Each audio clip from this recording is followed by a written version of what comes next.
নমস্কার বন্ধুরা, তোমরা যদি রেস্টুরেন্ট স্টাইলে স্যুপ খেতে চাও তাহলে আমার এই রেসিপিটি ফলো করো। দেখো আমি কিভাবে তৈরি করি। প্রথমে আমি কয়েক পিস চিকেন পিস নিয়ে নিয়েছি।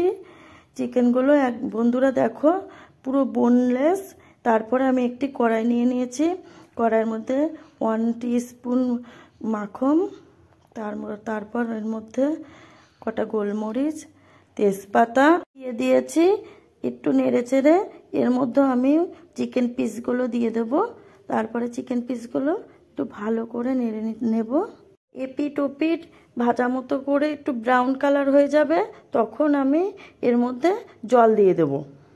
চিকেন পিসগুলো এবার আমি ভালো করে সেদ্ধ করে নেব। চিকেন পিসগুলো আমার ভালো করে সেদ্ধ করা হয়ে গেছে। এবার আমি একে একে পিসগুলো তুলে নেব। চিকেন পিসগুলো আমি ঠান্ডা করে নেব। এবার ঠান্ডা করে আমি হাত দিয়েই এগুলো আমি ছাড়িয়ে নেব। তোমরা যদি মনে করো ছুরি দিয়েও ছাড়াতে পারবে, তবে আমি হাত দিয়েই ছাড়িয়ে নিচ্ছি। কারণ দেখো কি সুন্দর নরম হয়েছে, ছাড়াতে কোনো অসুবিধা হবে না। আমি যেভাবে ছাড়াচ্ছি তোমরাও এভাবে ছাড়াবে। যত ভালোভাবে ছাড়াবে তত একটু স্বাদটা বেড়ে যাবে, তাই খুব সুন্দর করে ছাড়াতে হবে। দেখো আমার চিকেন পিসগুলো ছাড়ানো হয়ে গেছে। এবার আমি সবজিগুলো কেটে নেব। প্রথমে গাজরটা আমি কেটে নেব, একদম কুচি কুচি করে কাটবো, ছোট ছোট করে কাটতে হবে। তারপরে দেখো বন্ধুরা আমি যেভাবে কাটছি তোমরা ঠিক এইভাবে কেটে নেবে। এবার আমি অন্য সবজিগুলো এক এক করে কেটে নেব। এবার আমি বিনসগুলো কুচি কুচি করে কেটে নেব। দেখো বিনসগুলো কাটা হয়ে গেছে। এবার আমি পেঁয়াজটাকে কুচি কুচি করে কেটে নেব, একদম কুচি কুচি করে কাটতে হবে।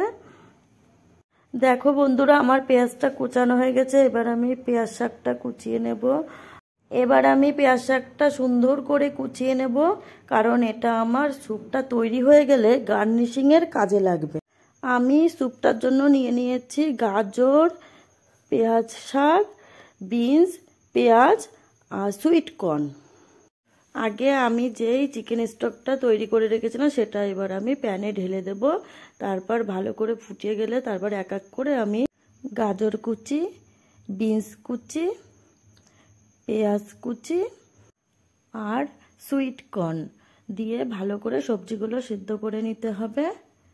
সবজিগুলো একটু নাড়িয়ে চাড়িয়ে আমি এর মধ্যে একে একে দিয়ে দেব স্বাদ অনুযায়ী নুন, সামান্য পরিমাণে একটু চিনি, একটু গোলমরিচের গুঁড়ো দিয়ে আবার একটু নাড়িয়ে চাড়িয়ে এটা আমি ভালো করে একটু সময় নিয়ে এটা আমি খুব সুন্দরভাবে সেদ্ধ করে নেব।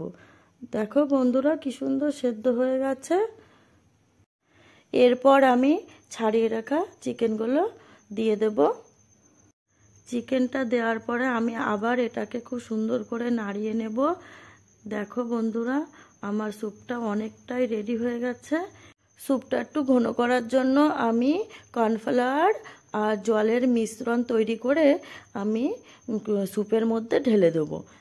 স্যুপটা একটু ফুটে গেলে আমি এর মধ্যে একটু চিলি ফ্লেক্স দিয়ে দিয়েছি ঝালের জন্য। যদি তোমরা বাচ্চাদেরকে দিতে চাও, বাচ্চাদের জন্য তৈরি করো, তাহলে এই চিলি ফ্লেক্সটা অ্যাভয়েডও করতে পারো। ব্যাস আমার স্যুপ রেডি হয়ে গেছে। এবার আমি উপর থেকে একটু পেঁয়াজ শাক ছড়িয়ে দেবো গার্নিশের জন্য। যদি ভিডিওটা ভালো লাগে তোমাদের তবে একটি লাইক, সাবস্ক্রাইব আর কমেন্ট করে জানাবে।